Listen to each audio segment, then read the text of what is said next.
हिंदू धर्म ब्रह्मांडपदी श्री हे आपलं आवडतं चॅनल सबस्क्राईब करा, व्हिडिओज लाईक करा आणि शेअर करा.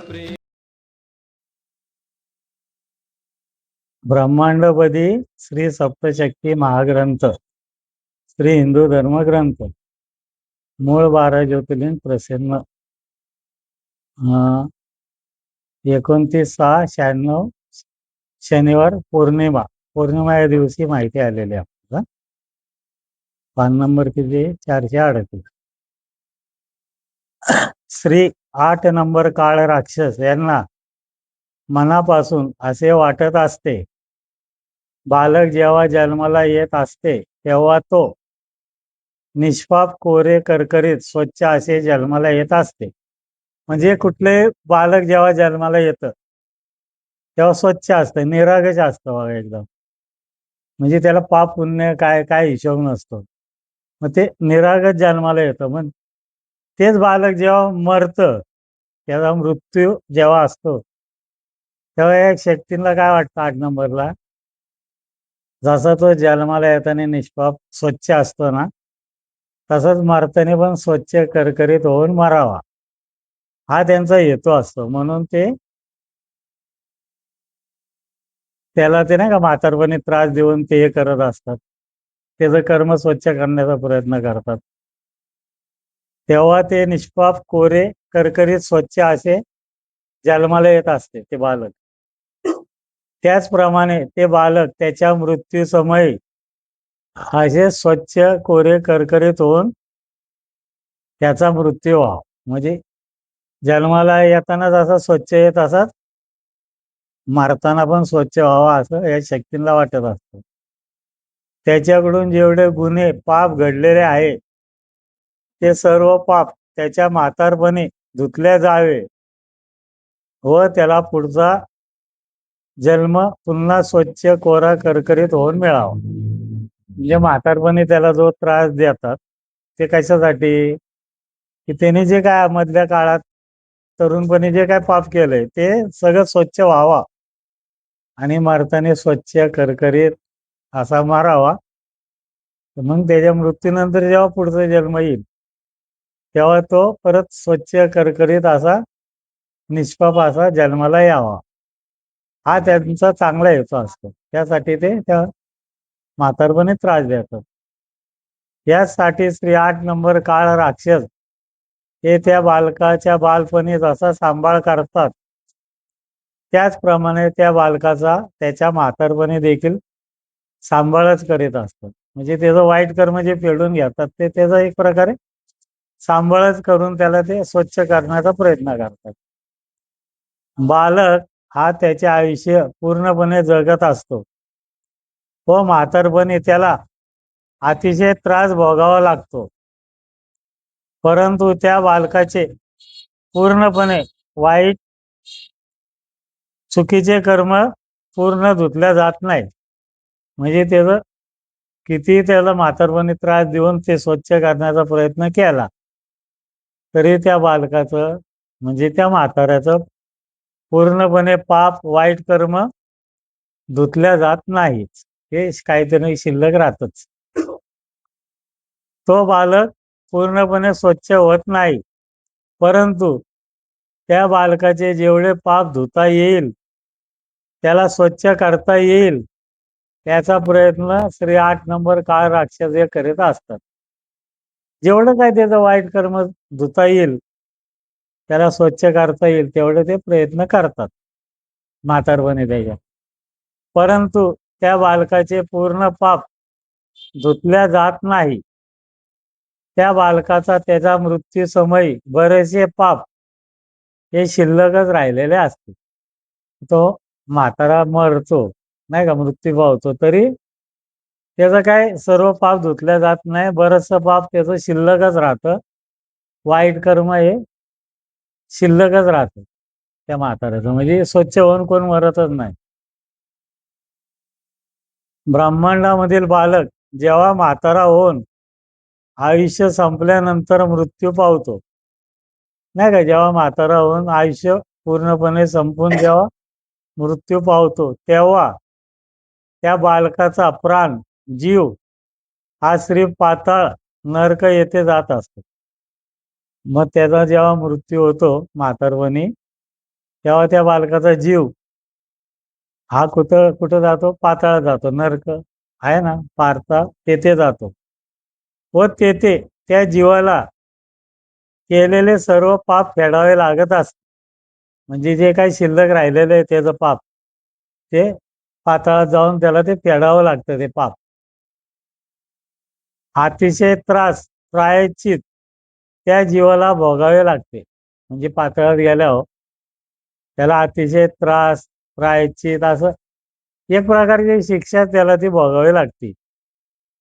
त्याला त्याच्या पापाची फळे भोगावी लागतात. त्यांनी जे काय पाप केले त्याचं फळ त्याला भोगावं लागतं.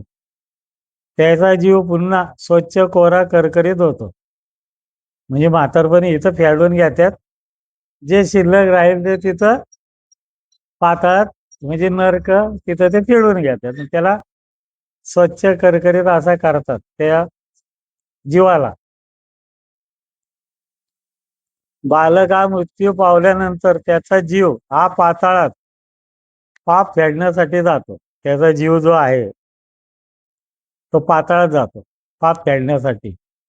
परंतु त्या बालकाचे त्याच्या शरीरामधील सर्व म्हणजे 9 आत्मे हे अगोदर मूळ तळाची खालची जी 1 नंबरची पृथ्वी आहे त्याचा जीव पाताळात जातो आणि त्याचे आत्मे जे आहेत ते सगळ्यात खालची जी तळाची आहे पृथ्वी, 12 नंबरची पृथ्वी जी शेवटची आहे,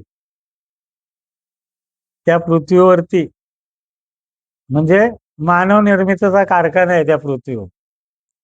जे माणसांचं निर्मिती आहे ना शरीराची, ती सगळ्यात खालची जी आहे पृथ्वी तिथे आहे. तळाची सर्वात खालची पृथ्वी, त्या पृथ्वीवरती त्या माणसाचे आत्मे जातात. 9 आत्मे. म्हणजे जीव पाताळात जातो नरकात आणि त्याचे आत्मे सगळ्यात खालच्या तळाच्या पृथ्वीवर जातात. इथं मानव निर्मितीचा कारखाना आहे. म्हणजे माणसांचे अवयव निर्माण होतात. पाय, हात, हृदय, डोळे हे जे काय काय आहे ते तिथं तयार करतात. निर्मिती आहे त्याची. तिथं जातात. त्या 1 नंबरच्या पृथ्वीवर त्या बालकाचे 9 आत्मे जात असतात. म्हणजे त्या ठिकाणी त्याचे 9 आत्मे जातात सगळ्यात खालच्या तळाच्या पृथ्वीवर. व तेथे सर्व आत्मे हे देखील आपल्या चुकीच्या कर्माची, पापाची फळे भोगतात. मग तिथं गेले ना ते 9 आत्मे सगळ्यात खाली, तिथं पण ते त्या आत्म्यांनी जे काय पाप केलेलं आहे ते तिथेही त्यांना फेडायलाच लागतं. म्हणजे त्यांना त्रास तिथेही होतोच. त्याच्यानंतर काय असतं, त्याचबरोबर त्या बालकाच्या शरीरामध्ये आत्मा असताना त्या आत्मयाचे जे नुकसान जी झालेले असते ती नुकसान भरून काढतात. म्हणजे जे आपले आत्मे असतात 9 आत्मे त्यांची जी झीज झालेली असते त्या माणसाच्या शरीरात ती झीज झालेली भरून काढतात. म्हणजे कोणाचा हात तुटतो, कोणाचा पाय तुटतो, नाही का, कोणाचा आंधळा होतो, कोण मुका होतो, कोण बहिरा होतो. हे जे आत्म्यांचे नुकसान झालेले ती तिथं ते आत्मे दुरुस्त करतात. सगळ्यात खालची जी तळाची पृथ्वी आहे, ज्याचा हात तुटलेला आहे ते हात नीट करतात त्या आत्म्याचा. कोणाचे डोळे खराब झालेले ते नीट करतात. कोणाचा कान खराब झालेला आहे, कोणाचं हृदय खराब झालेलं आहे. हे जे काय झीज झालेली आत्म्यांची ती तिथं भरून काढतात. ते नुकसान जे झालेली आहे त्या आत्म्यांची ती व्यवस्थित करतात. आत्मे सगळे दुरुस्ती करतात.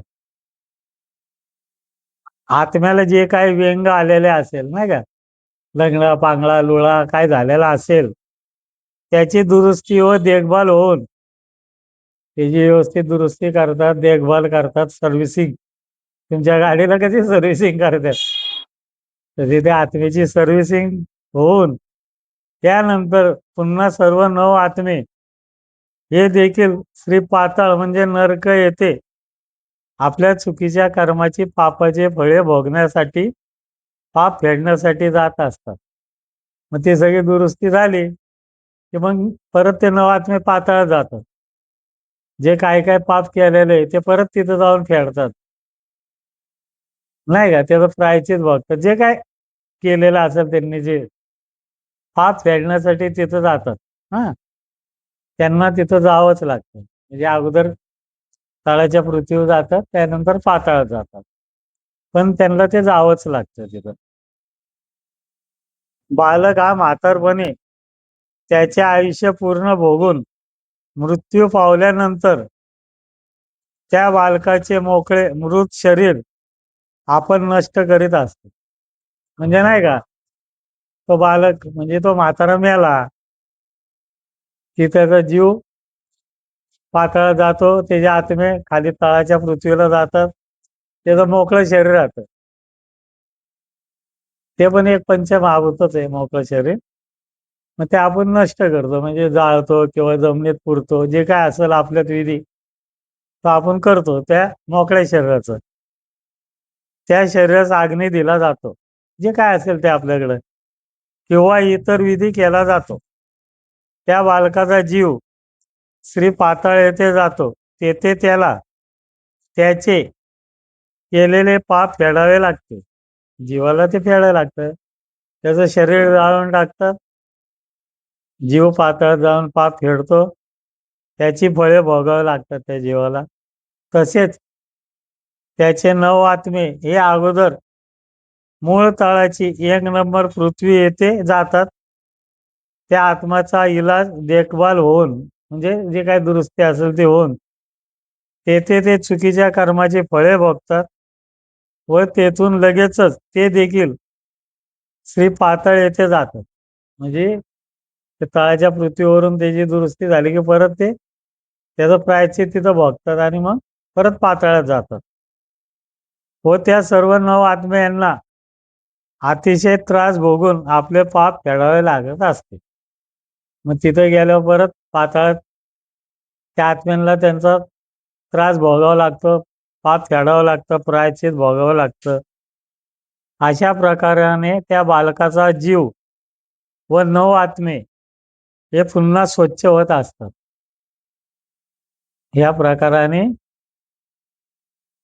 त्या बालकाचे 9 आत्मे आणि जीव स्वच्छ होतात.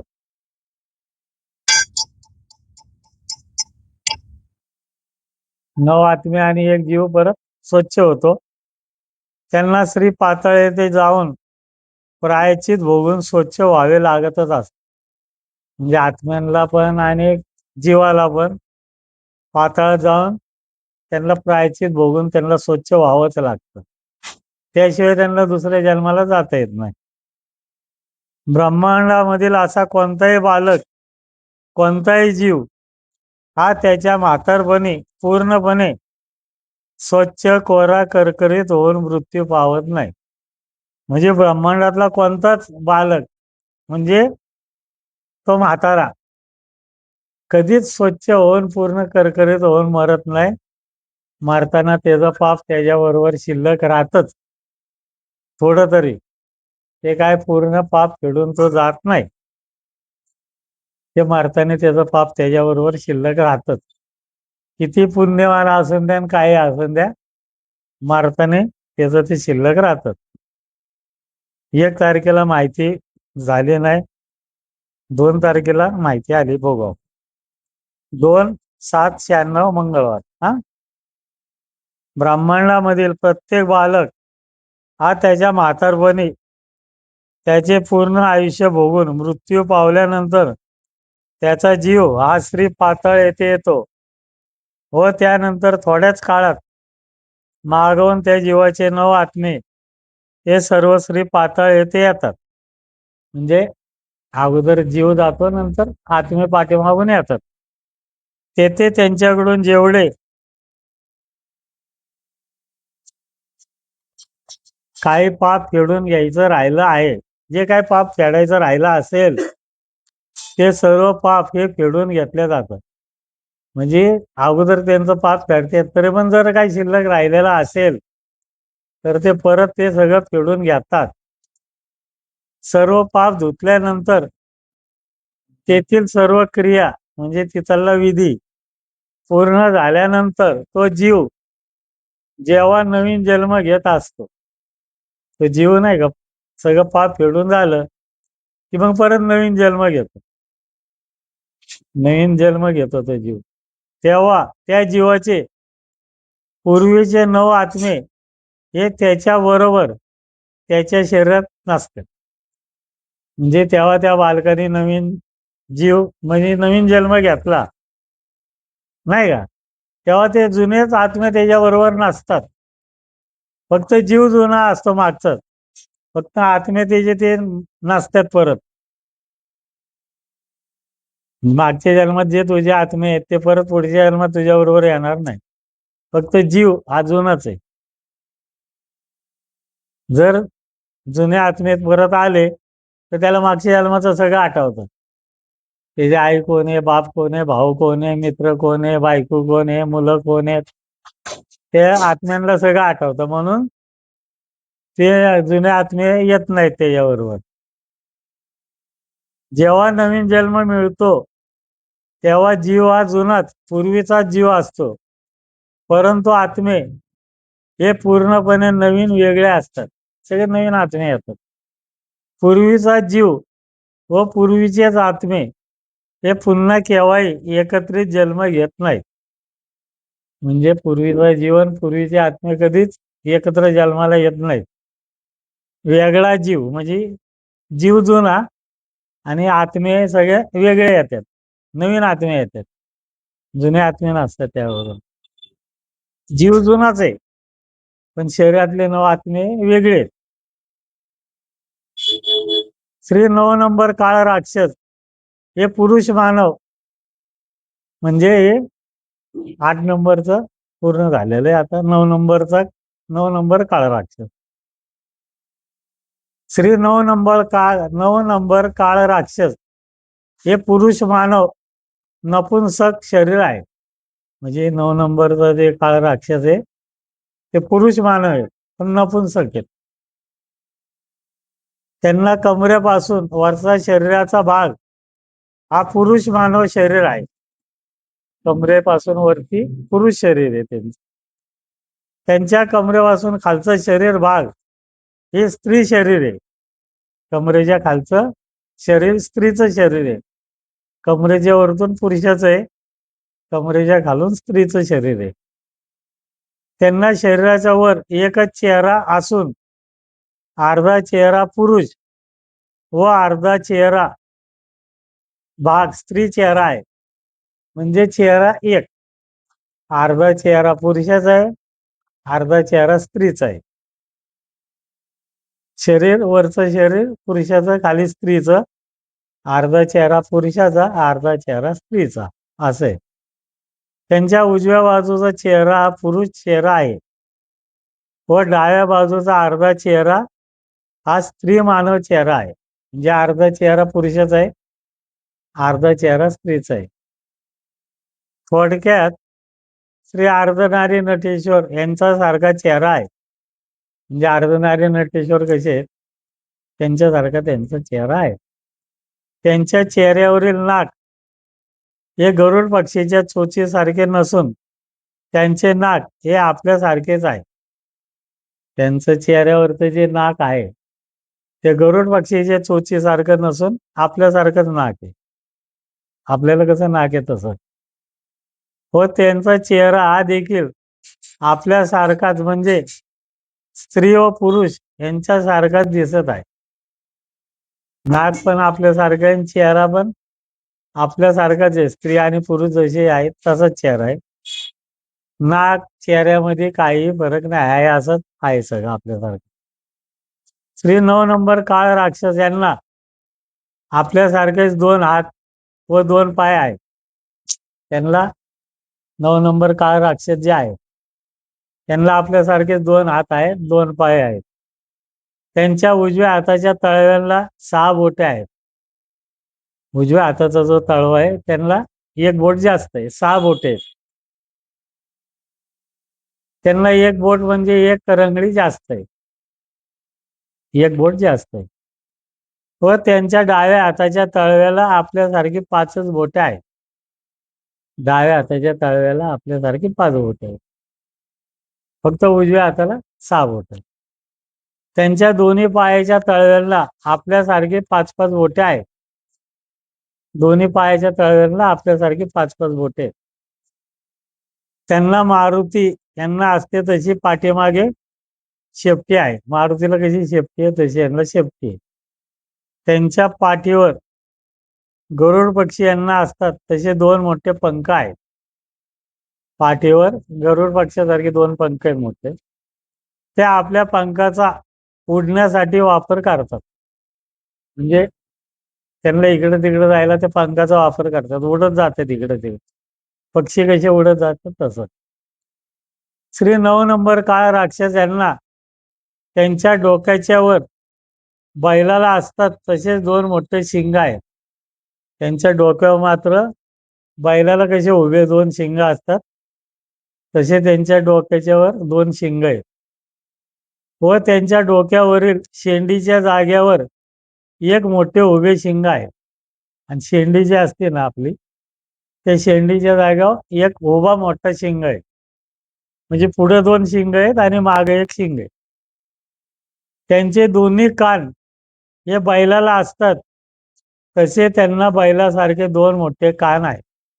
बैलाला कसे कान असतात तसे त्यांचे 2 कान मोठे आहेत. बैलासारखे कान आहेत. त्यांच्या पोटावर आपल्यासारखी एक बेंबी आहे.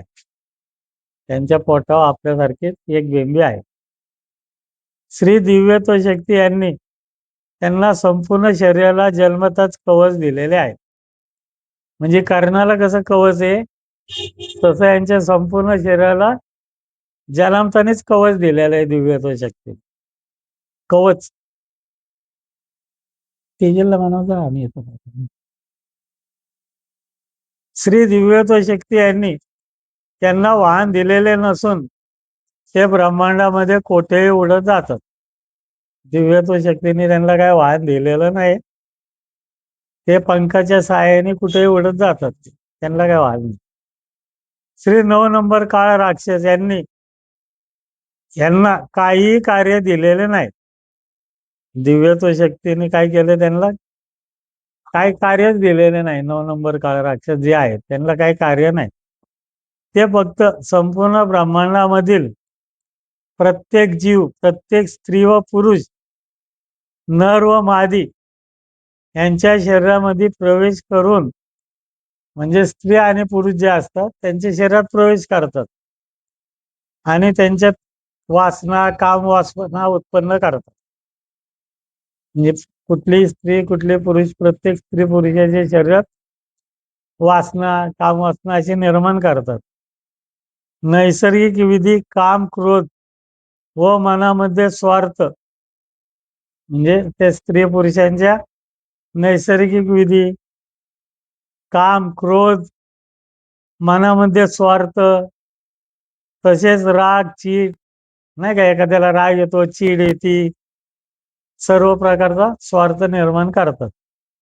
म्हणजे प्रत्येक माणसाला राग आणणं, चीड आणणं, नाही का, स्वार्थ हे असलं म्हणजे काम, क्रोध जे काय आहे ते मनामध्ये वाईट विचार आणतात थोडक्यात. एवढंच कार्य त्यांना. श्री 9 नंबर काळा राक्षस हे दुसऱ्याची हत्या करण्यासाठी प्रवृत्त करीत नाहीत. म्हणजे एखाद्याचा खून करावा असं ते कोणाला बुद्धी देत नाहीत. फक्त स्वार्थी विचार त्यांच्या मनात आणतात. काम, क्रोध, नाही का, असं सगळं. श्री 9 नंबर काळा राक्षस यांना सर्वजण श्री 9 नंबर राक्षस या नावाने ओळखतात. आता 3/7/96 शुक्रवार, बुधवार म्हणजे 9 नंबर काळ. 9 काळ राक्षसांची माहिती पूर्ण झाली. आता पुढे बघू. ब्रह्मांडामधील प्रत्येक बालक हा जेव्हा नवीन जन्म घेतो तेव्हा त्याच्या शरीरामध्ये एक जीव व 9 आत्मे असतात. बालक जेव्हा जन्म घेतो तेव्हा त्याच्या शरीरामध्ये एक जीव असतो, 9 आत्मे असतात. व त्याच्या मृत्यूनंतर त्याचा जीव व आत्मे हे श्री पाताळ येथे जातात व आपल्या या कर्माची फळे भोगून त्या जीवाला पुन्हा जेव्हा दुसरा नवीन जन्म मिळत असतो, नाही का, पातळ जाऊन त्याच्या कर्माची फळं भोगून जेव्हा त्याला नवीन जन्म मिळतो त्या बालकाला, तेव्हा त्याचा जीव हा पूर्वीचा जुनाच असतो. परंतु त्याच्या शरीरामध्ये हालचाल अवयवांचे कार्य करणारे आत्मे हे पूर्णपणे नवीन वेगळे असतात. म्हणजे जीव जुना असतो, आत्मे सगळे नवीन असतात. हो, तो जीव आपले नवीन आयुष्य सुरू करीत असतो. तो जीव नाही का नवीन आयुष्य सुरू करतो.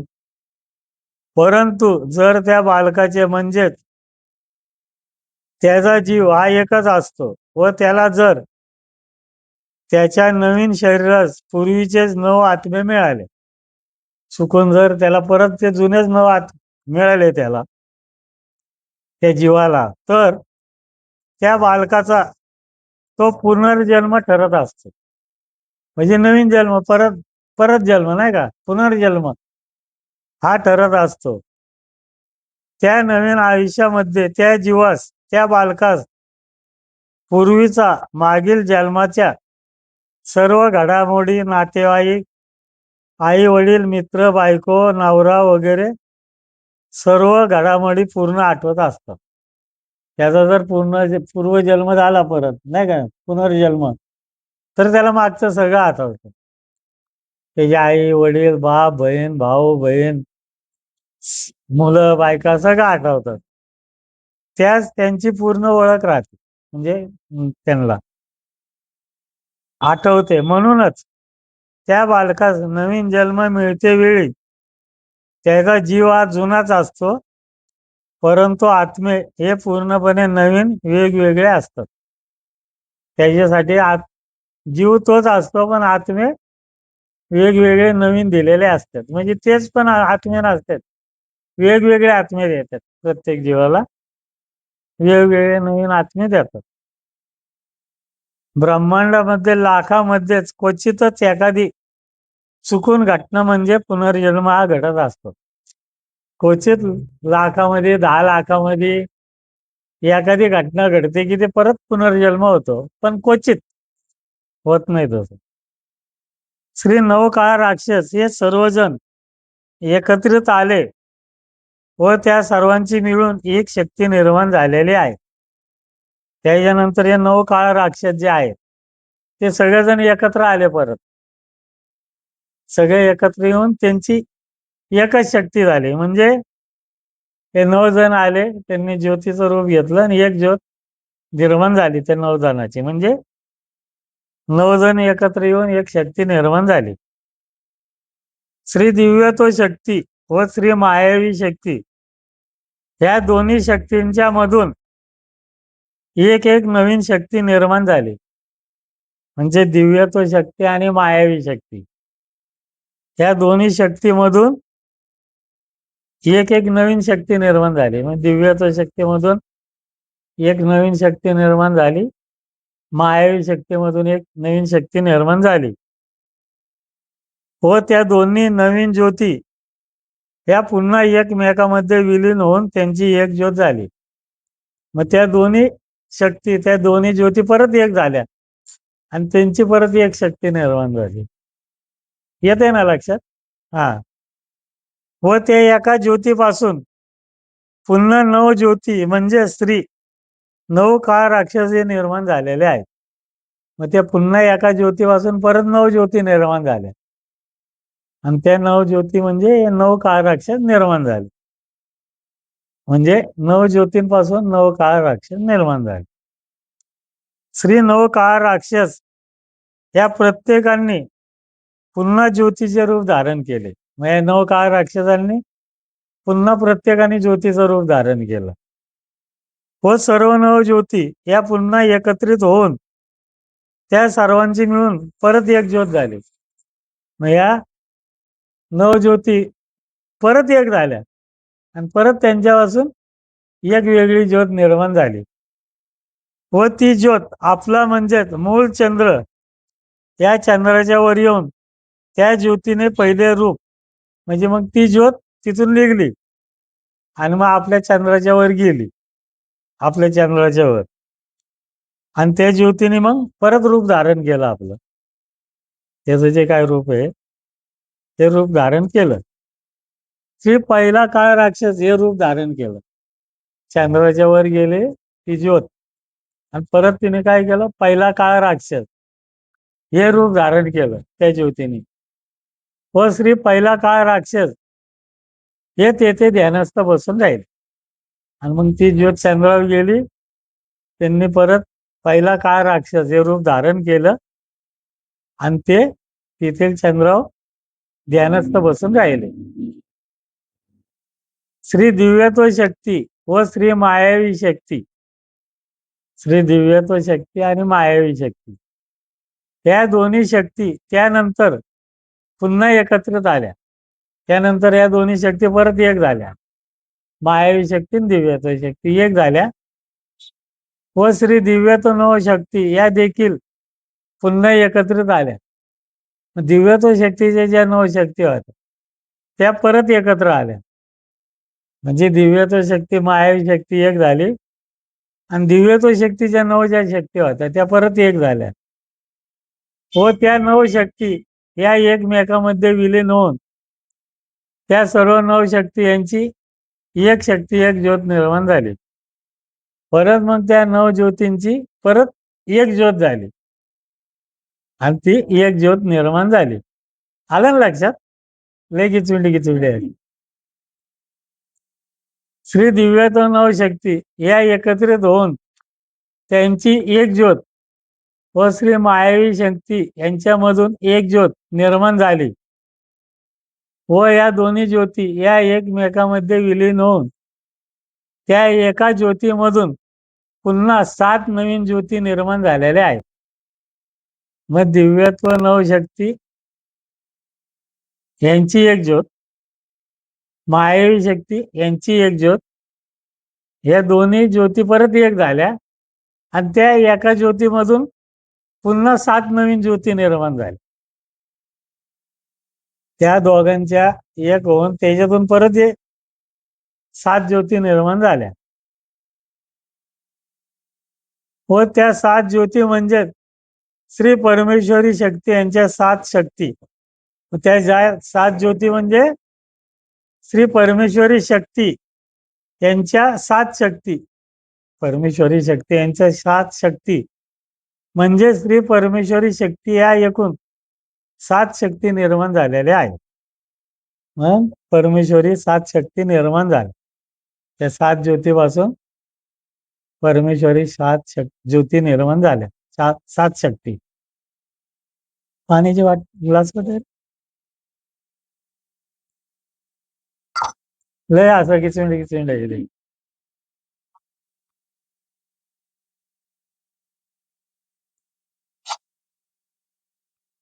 श्री दिव्यत्व शक्ती यांची ज्योत, श्री दिव्यत्व शक्ती यांची ज्योत व श्री मायावी शक्ती यांची ज्योत या दोन्ही ज्योती एकमेकांमध्ये विलीन होऊन त्या एका ज्योतीपासून 7 ज्योती पुन्हा निर्माण झालेल्या आहेत. मग दिव्यत्व शक्ती यांची ज्योत व श्री मायावी शक्ती यांची ज्योत या दोन्ही ज्योती परत एकमेकांमध्ये विलीन होऊन त्या एका ज्योतीपासून पुन्हा 7 ज्योती निर्माण झालेल्या आहेत. व त्या प्रत्येक ज्योतीने पुन्हा एक वेगळे रूप धारण केले. मग त्या 7 ज्योतीने प्रत्येकाने एक रूप धारण केलं. त्यानंतर त्या 7 शक्ती पुन्हा एकत्रित होऊन मग त्या प्रत्येकाने एक शक्ती निर्माण केली. त्यानंतर पुन्हा त्या 7 ज्योती एक होऊन त्यांच्यापासून पुन्हा एक नवीन शक्ती ज्योत निर्माण झालेली आहे. मग त्यांच्यापासून परत एक नवीन शक्ती, परत एक ज्योत निर्माण झाली व त्या ज्योतीने श्री परमेश्वरी शक्ती हे रूप धारण केले आहे. मग त्या ज्योतीने श्री परमेश्वरी शक्ती हे रूप धारण केले. मग पहिल्या 7 ज्या शक्ती होत्या त्या वेगळ्या आणि ही परमेश्वरी शक्ती ही वेगळी. थोडक्यात पहिल्यांदा श्री दिव्यत्व शक्तीच्या स्वयंभू नवशक्ती या वातावरणामध्ये प्रकट झाल्या. त्यानंतर त्यांच्यामधील प्रत्येकाची श्री मायावी शक्ती ही बाहेर आलेली आहे. दिव्यत्व शक्तीच्या नवशक्ती आल्या, त्याच्यातून प्रत्येक शक्तीमधून जी मायावी शक्ती होती ती बाहेर निघाली. मायावी शक्तीची शक्ती बाहेर निघाली व या सर्व नवशक्ती, मायावी नवशक्ती एकमेकांमध्ये विलीन होऊन त्या नव मायावी शक्ती यांच्यापासून एकच श्री मायावी शक्ती निर्माण झालेली आहे. त्या नवशक्तीपासून एकच शक्ती, मायावी शक्ती निर्माण झाली व श्री दिव्यत्व शक्ती व श्री मायावी शक्ती यांच्यापासून, म्हणजे दिव्यत्व शक्ती आणि मायावी शक्ती यांच्यापासून श्री नवकाळ राक्षस निर्माण झालेले आहे. मायावी शक्ती आणि दिव्यत्व शक्ती यांच्यापासून नवकाळ राक्षस निर्माण झालेले आहे व श्री नवकाळ राक्षस हे सर्वजण पुन्हा एकत्रित होऊन त्यांच्यापासून नवीन शक्ती म्हणजेच श्री पहिला काळ पुरुष राक्षस या नावानं त्यांनी रूप धारण केले. मग त्यांनी परत एक होऊन एकच रूप धारण केलं. कुठलं? पहिला काळ राक्षस हे आपले रूप धारण केले व तेथे ध्यानस्थ बसले आहे. कुठं? चंद्रावर. त्यानंतर श्री दिव्यत्व नवशक्तींच्या पासून एक ज्योत निर्माण झाली.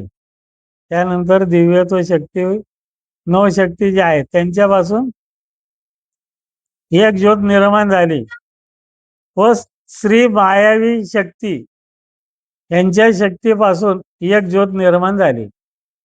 मायावी शक्तीपासून एक ज्योत निर्माण झाली. त्या दोन्ही ज्योती एकमेकांमध्ये विलीन होऊन त्या एक झाल्या. त्या दोन्ही शक्ती एकमेकात विलीन होऊन एक झाल्या व त्या एका ज्योतीने पुन्हा 7 नवीन ज्योती निर्माण केल्या आहेत. त्या ज्योतीने पुन्हा 7 ज्योती निर्माण केल्या. त्या 7 ज्योती या पुन्हा एकमेकांमध्ये विलीन होऊन त्या सर्वांची एक ज्योत निर्माण झालेली आहे. मग परत त्या 7 ज्योती एकमेकांमध्ये विलीन होऊन त्याची एक ज्योत निर्माण झाली.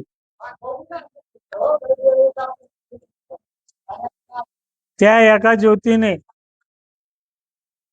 श्री परमेश्वरी शक्ती हे रूप धारण केलेले आहे. ते एका ज्योतीने श्री परमेश्वरी शक्ती हे रूप धारण केले. श्री परमेश्वरी शक्ती या देखील दुसरीकडे जाऊन ध्यानस्थ बसलेल्या आहेत. मग ते परमेश्वरी शक्ती पण दुसरीकडे जाऊन ध्यानस्थ बसलेल्या आहेत. त्यानंतर श्री दिव्यत्व शक्ती यांच्या 9 शक्ती व श्री मायावी शक्ती या दोघांनी मिळून, या दोघांनी एकत्रितपणे ब्रह्मांड निर्मिती कार्य सुरुवात केलेले आहे. म्हणजे परमेश्वरी शक्ती पण दुसरीकडे ध्यानस्थ बसली. नवकाळ राक्षस पण चंद्रावर जाऊन बसले.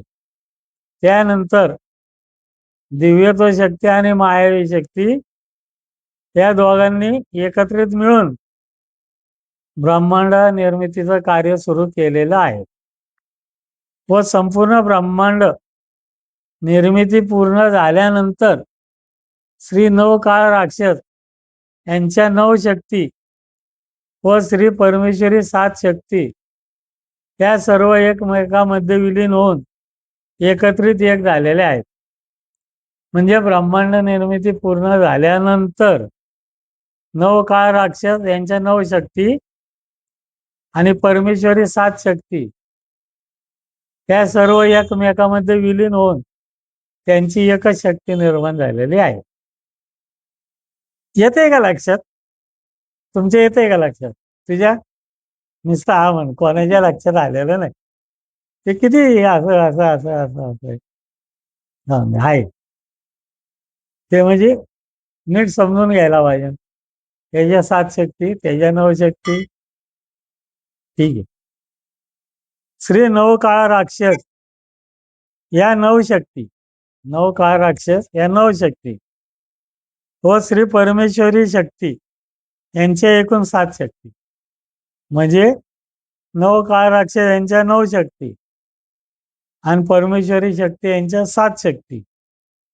या शक्ती एकत्रित होऊन एकूण सर्व 16 शक्ती या एकमेकामध्ये विलीन होऊन, म्हणजे या 16 ज्या शक्ती झाल्या, 9 काळ राक्षसाच्या 9 शक्ती आणि परमेश्वरी शक्तीच्या 7 शक्ती, त्या सगळ्या एकत्र होऊन त्यांच्यापासून 16 शक्ती निर्माण झालेल्या आहेत. 16 शक्ती. त्या 16 शक्तींपासून परत नवीन 2 ज्योती निर्माण झालेल्या आहेत. त्या 16 ज्योतीपासून 2 ज्योती निर्माण झाल्या परत. आलं का लक्षात? 2 ज्योती निर्माण झाल्या. त्यापैकी पहिल्या एका ज्योतीने श्री शिवशंकर ह्या ज्या 16 ज्योती निर्माण झाल्या, त्याच्यापासून त्या 16 ज्योती परत एक झाल्या. त्यांच्यापासून 2 ज्योती निर्माण झाल्या. पहिल्या ज्योतीने श्री शिवशंकर हे रूप धारण केलं, आणि दुसऱ्या ज्योतीने श्री विष्णू हे रूप धारण केलं. म्हणजे या 16 ज्योती एक झाल्या, त्यांच्यापासून 2 ज्योती निर्माण झाल्या.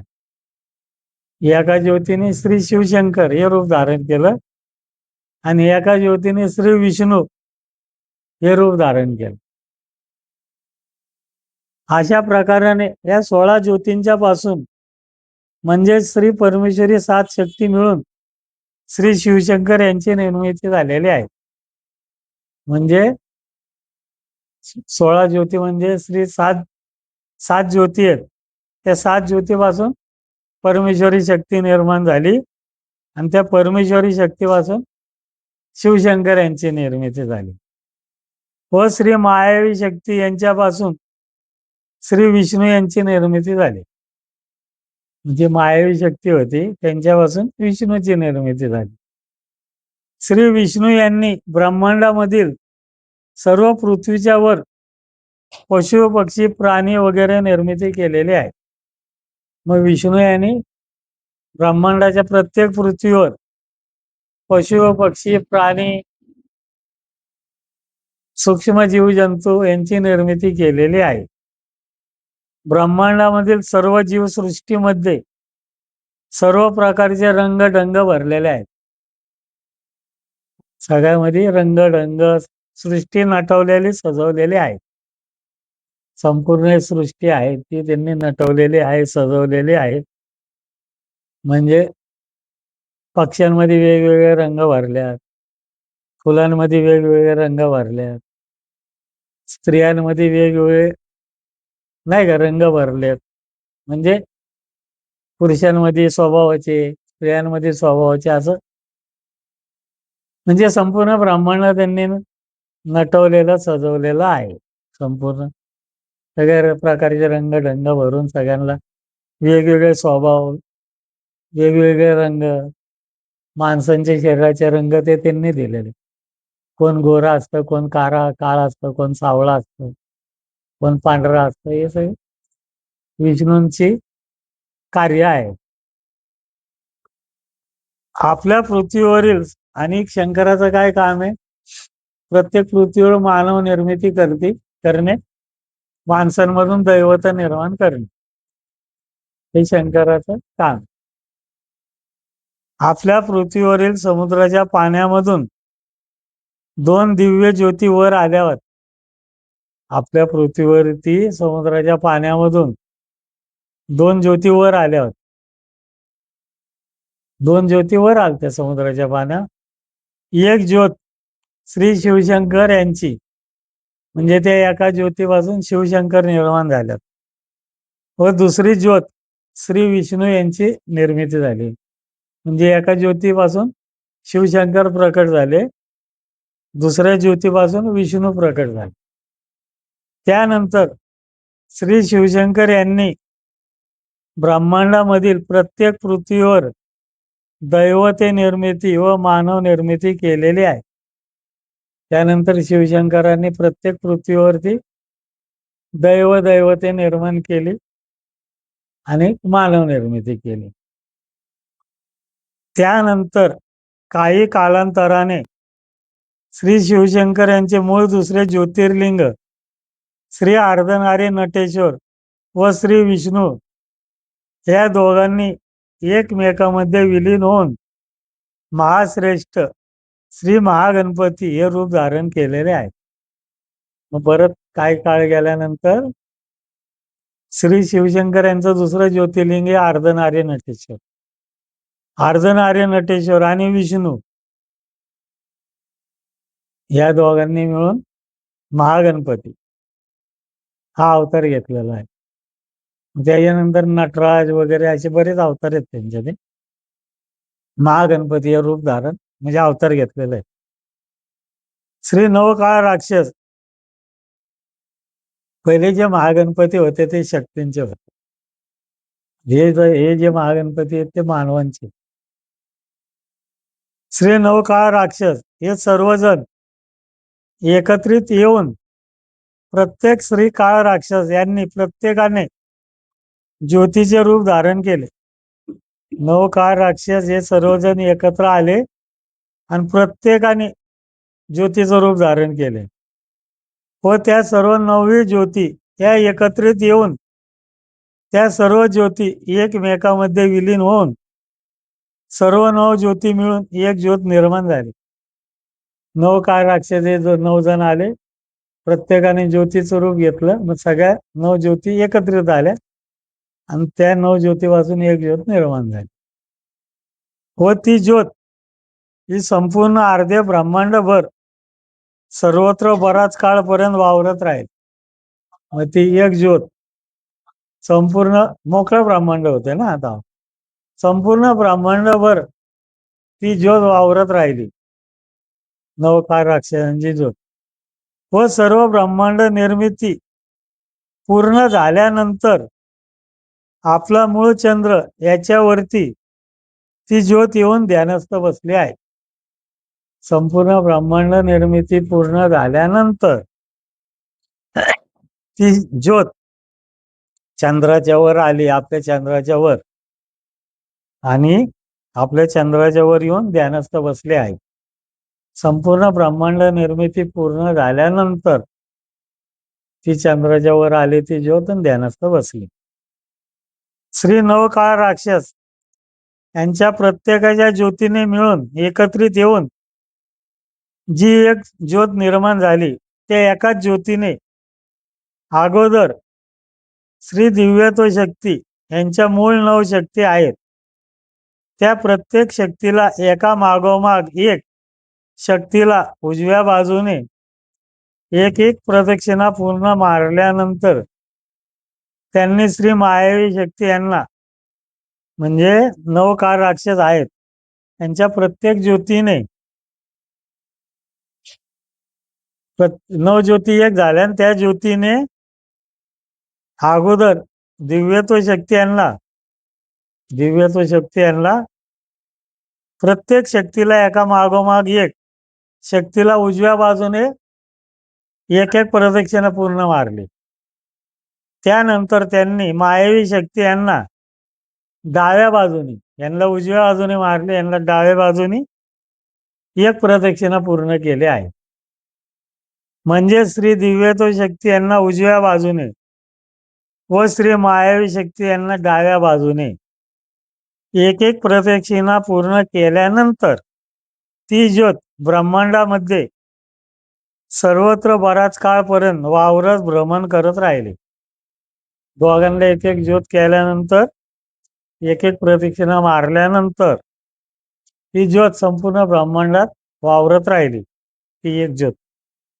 व जेव्हा ब्रह्मांड निर्मिती सुरुवात होऊन मूळ चंद्र यांची निर्मिती पूर्ण होऊन मूळ चंद्र हा एका जागी स्थिर राहिल्यानंतर, नाही का, मग मूळ चंद्र निर्मिती झाली आणि तो एका जागा स्थिर जेव्हा बसवला मूळ चंद्राला, त्यानंतर श्री नवकाळ राक्षस यांची एकत्रित असणारी ज्योत ही आपल्या चंद्राच्या वर येऊन थांबली.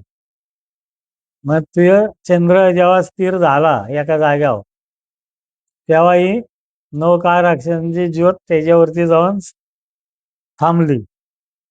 श्री नवकाळ राक्षस यांच्या प्रत्येकाच्या ज्योतीने मिळून एकत्रित येऊन एक एक ज्योत निर्माण झाल्यानंतर त्या एकाच ज्योतीने अगोदर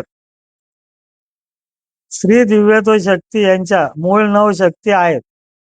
त्या प्रत्येक एका मागोमाग एक शक्तीला उजव्या बाजूने एक एक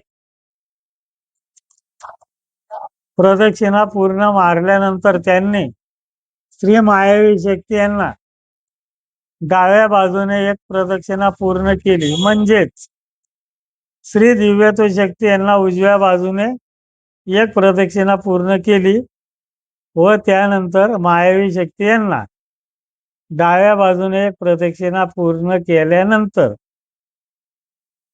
ती ज्योत ब्रह्मांडामध्ये सर्वत्र बराच काळपर्यंत वावरत भ्रमण करत राहिली.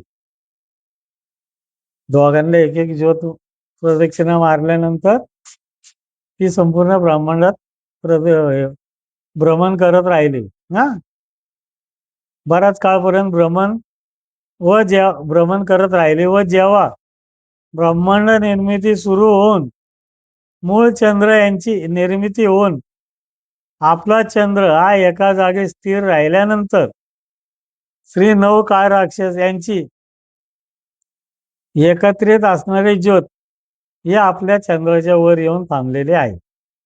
म्हणजे सगळं ब्रह्मांड निर्मिती झाल्यावर मग ते आपल्या चंद्राच्या वर येऊन थांबले. श्री नवकाळ राक्षस यांच्या ज्योतीने मूळ चंद्राच्या वर पुन्हा ती ज्योत चंद्राच्या वर येऊन थांबल्यावर त्या ज्योतीने मूळ चंद्राच्या वर पुन्हा श्री नवकाळ राक्षस यांच्या 9 ज्योती निर्माण झाल्या. मग ती एक ज्योत जी चंद्रावर थांबली जाऊन तिने परत त्या ज्योतीने 9 ज्योती निर्माण केल्या. नवकाळ राक्षसांच्या 9 ज्योती निर्माण झाल्या. म्हणजेच एका ज्योतीमधून 9 ज्योती या वेगवेगळ्या होऊन त्या प्रत्येक ज्योतीने आपले मूळ श्री नवकाळ राक्षस हे प्रत्येक ज्योतीने आपले मूळ रूप धारण केले. म्हणजे 9 जणांनी प्रत्येकाने एकाने आपलं मूळ रूप धारण केले व त्या सर्व 9 काळ राक्षस यांनी आपल्या चंद्राचे वर बराच काळपर्यंत तांडव नृत्य केले. 9 काळ राक्षसांनी आपल्या चंद्राचे वर बराच वेळ चंद्रावर तांडव नृत्य केले 9 जणांनी मिळून व त्या सर्वांचे तांडव नृत्य पूर्ण झाल्यानंतर ते सर्व 9 जण मूळ चंद्राचे वर बराच काळपर्यंत तपश्चर्या करीत बसून राहिले. त्यांचं तांडव नृत्य पूर्ण झाल्यावर चंद्राच्या वर बराच काळ तपश्चर्या करत बसले व त्यांची तपश्चर्या पूर्ण झाल्यानंतर पुन्हा सर्वजण बराच काळपर्यंत ध्यानस्थ बसून राहिले. मग त्याच्यानंतर ते तपश्चर्या पूर्ण झाल्यानंतर परत बराच वेळ ते ध्यानस्थ बसून राहिले. श्री नवकाळ राक्षस यांची ध्यानस्थ अवस्था पूर्ण झाल्यानंतर सर्वजणांनी पुन्हा मूळ ज्योतीचे रूप धारण केले. त्यांची ध्यानस्थ अवस्था पूर्ण झाल्यानंतर नवकाळ राक्षसांनी पुन्हा मूळ ज्योतीचं रूप धारण केलं व प्रत्येक ज्योत एकमेकांमध्ये पुन्हा विलीन होऊन 9 ज्योतीच्या पासून एक ज्योत निर्माण झाली. त्यानंतर 9 जण परत एकामेकांमध्ये विलीन होऊन परत त्यांची एक ज्योत निर्माण झाली व त्या एका ज्योतीने पुन्हा मूळ रूप म्हणजेच श्री पहिला काळ राक्षस हे रूप धारण केले. ते 9 जण एकामेकांमध्ये विलीन झाल्यानंतर पुन्हा त्या एका ज्योतीने पहिलं म्हणजे मूळ पहिला काळ राक्षस हे रूप धारण केले व ते आपल्या म्हणजेच मूळ चंद्राच्या वर ध्यानस्थ बसून राहिले. मग ते आपल्या म्हणजे मूळ चंद्र आहे ना त्याच्यावर बराच काळ ध्यानस्थ बसून राहिले. श्री शिवशंकर यांनी आपल्या पृथ्वीवर तसेच ब्रह्मांडामधील इतर पृथ्वीवर मानव निर्मिती कार्य सुरू केले. शिवशंकरांनी काय केलं, आपल्या पृथ्वीवर तसेच ब्रह्मांडातल्या प्रत्येक पृथ्वीवर मानव निर्मितीचं कार्य सुरू केले. त्यांनी मानव निर्मिती केल्यानंतर म्हणजे प्रत्येक पृथ्वीवर मानव निर्मिती केली शंकरांनी आणि त्यांची मानव निर्मिती पूर्ण झाल्यानंतर श्री पहिला काळ राक्षस हे आपल्या ध्यानस्थ अवस्थामधून उठून उभे राहिले. म्हणजे प्रत्येक पृथ्वीवर मानव निर्मिती पूर्ण झाली. स्त्री पुरुष यांची निर्मिती पूर्ण झाल्यानंतर ते नवकाळ राक्षसापैकी जे मूळ होते ते परत ध्यानस्थ अवस्थेमधून उठून उभे राहिले व त्यांनी ब्रह्मांडामध्ये आपल्या कार्याची सुरुवात केलेली आहे.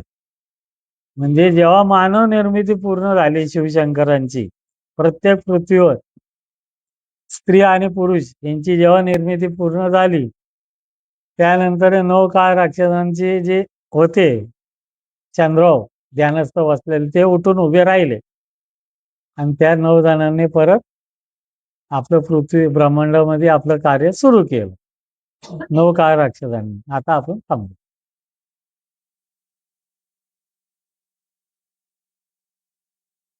चाललंय ना ते? चाललंय. श्रीनाथेश्वर प्रसन्न